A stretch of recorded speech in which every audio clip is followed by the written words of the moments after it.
విధానాన్ని గురించి నేను చెప్తున్నా. ఒక పంచాయతీ సెక్రటరీ అతనికంటే ప్రమోషన్ వచ్చిందంట, మళ్ళా గ్రేడ్ 5 నుంచి గ్రేడ్ 4కు ఏదో సంథింగ్ ప్రమోషన్ వచ్చిందంట. ఇలాంటి కల్చర్ లేని వాళ్ళకి జాబ్స్ ఇచ్చేసి మళ్ళీ ప్రమోషన్ వచ్చిందంట. ఇలాంటి అవినీతి పనులకి, ఇలాంటి అవినీతి చేసే పనులకి ప్రమోషన్ వచ్చింది. నన్నేం చేయగలదు ఆమె? నా ఇష్టము, నేను ఇన్ఫర్మేషన్ ఇవ్వను అని చెప్పేసి అన్నాడు. దానికి నేను అడిగాను, సరే నీ దగ్గర ఉన్న ప్రతి పేపర్కి అసెస్మెంట్ నెంబర్లు ఎలా ఇచ్చావో, ఏ పేపర్లను బేస్ చేసుకొని ఇచ్చావో నాకు స్టాంప్ వేసేసి సంతకం పెట్టి డేట్ వేసి ఇవ్వండి అని అడిగాను. నేను చెప్తున్నాను కదా, ఫోర్జరీ అగ్రిమెంట్స్. ప్రతి ఒక్క ఎవరన్నా గవర్నమెంట్ ఎంప్లాయీస్ కూడా ఈ వీడియో చూస్తున్న వాళ్ళు ప్రతి ఒక్కటి గమనించండి. ఈ డూప్లికేట్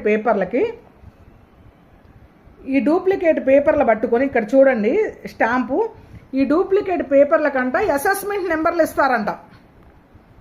ఈ డూప్లికేట్ పేపర్లు పట్టుకొని అసెస్మెంట్ నెంబర్లు, ఇంకేం పేపర్లు లేవు, అది కూడా 4 అగ్రిమెంట్లు ఉన్నాయంట. ఇది చూడండి, అసలుకి దీనికి అసెస్మెంట్ నెంబర్లు ఇస్తారా ఎవడన్నా? ఇలాంటి వ్యవస్థ నడిపిస్తున్నారు నాయకులు. ఇక్కడ చూడండి, ఒక 4 అసెస్మెంట్ నెంబర్లకేమో అగ్రిమెంట్లు ఉన్నాయంట, మిగతా 12కేమో ఎలాంటి పేపర్ సపోర్టింగ్ లేకపోకుండా అసెస్మెంట్ నెంబర్లు ఇచ్చారంట. ఈ నాయకులు ప్రతి ఒక్క విషయంలో ఇన్వాల్వ్ అయిపోయి ఆఖరికి ఎస్సీ వాళ్ళమి, ఓసీ వాళ్ళమి, మినిస్టర్ గారు ఎస్సీ గారు, మీ నాయకుడు కమ్మోళ్ళతను పోయి మీ నాయకుడిని అడుక్కోండి. ఏంటండి ఈ వ్యవస్థ? ఏంటి అసలుకి?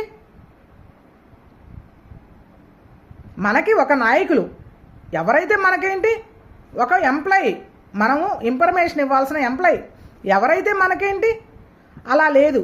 అతను తిరుగుబాటు నిన్న ఎలా ఉందంటే, నేను మాట్లాడుతుంటే, నేను క్వశ్చన్ అడుగుతుంటే, నువ్వు ఆర్టీఐకి నాకు ఎందుకు పూర్తి ఇన్ఫర్మేషన్ ఇవ్వట్లేదు అని అడుగుతుంటే, అంటే ఆల్రెడీ ఈ కబ్జా చేసిన వాళ్ళంతా అతన్ని డబ్బులు ఇచ్చి కొనేశారు. మాట్లాడుతుంటే అతను ఏంటంటే, ఇప్పుడు నా నోటితోటి ఏదన్నా తప్పుగా రానిచ్చేసి వీడియో తీయి అంటున్నారు. ఆ పక్కన ఎవరో ఉన్నారు ఎంపీడీ ఆఫీస్లో, ఎవరో మహేష్ అని, అతన్ని వీడియో తీయి అంటున్నారు.